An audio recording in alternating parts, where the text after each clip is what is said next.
Assalamualaikum warahmatullahi wabarakatuh.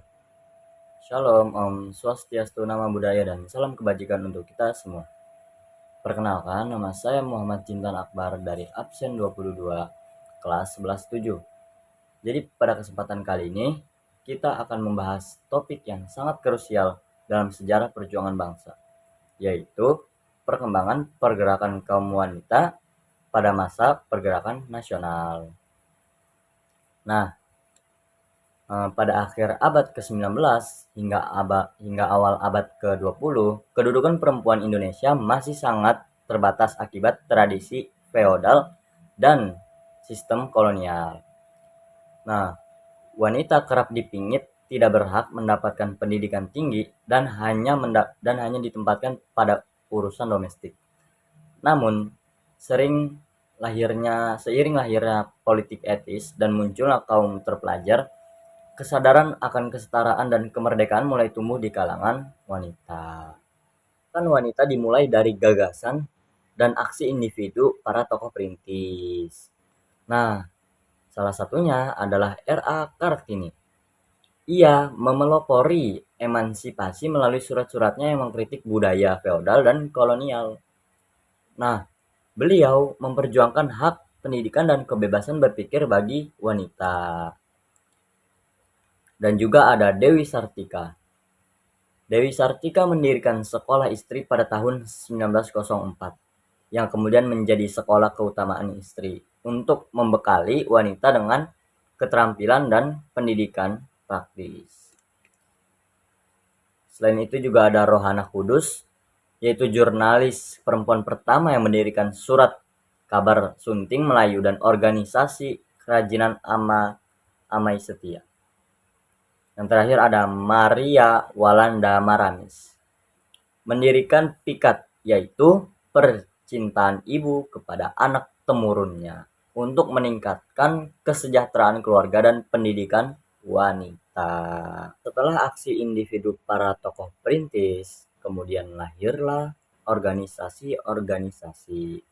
Memasuki dekade 1910-an, gerakan wanita bertransformasi dari aksi individual menjadi gerakan terorganisasi.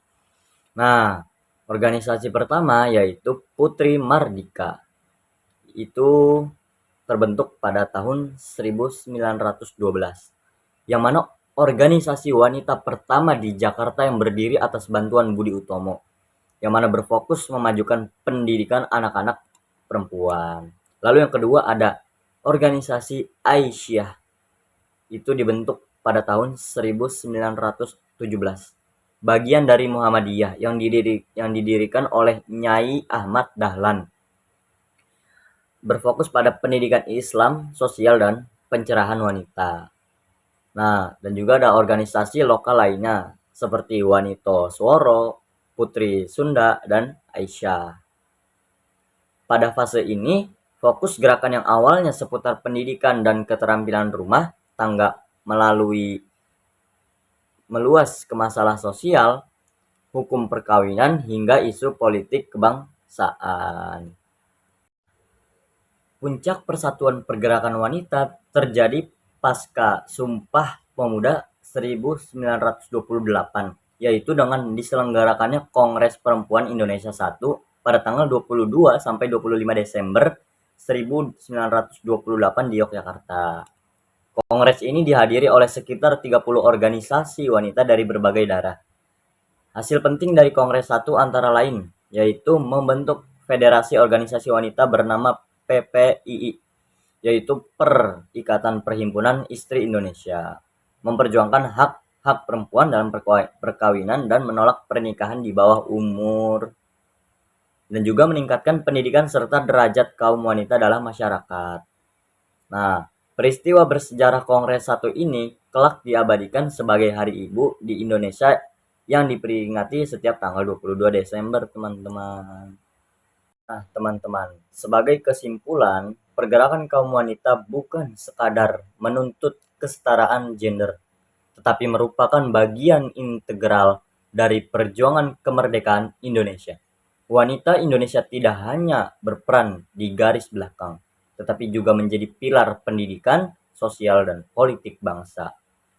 Semangat perjuangan para pahlawan perempuan ini menjadi fondasi bagi kemajuan wanita Indonesia hingga hari ini. Terima kasih telah menyaksikan, semoga bermanfaat untuk kita semua. Terima kasih teman-teman yang sudah memperhatikan saya selama saya menjelaskan materi saya. Apabila saya ada salah kata dalam saya menyampaikan materi saya, atau kurangnya saya mohon maaf yang sebesar-besarnya. Kurang lebihnya saya mohon maaf. Wassalamualaikum warahmatullahi wabarakatuh.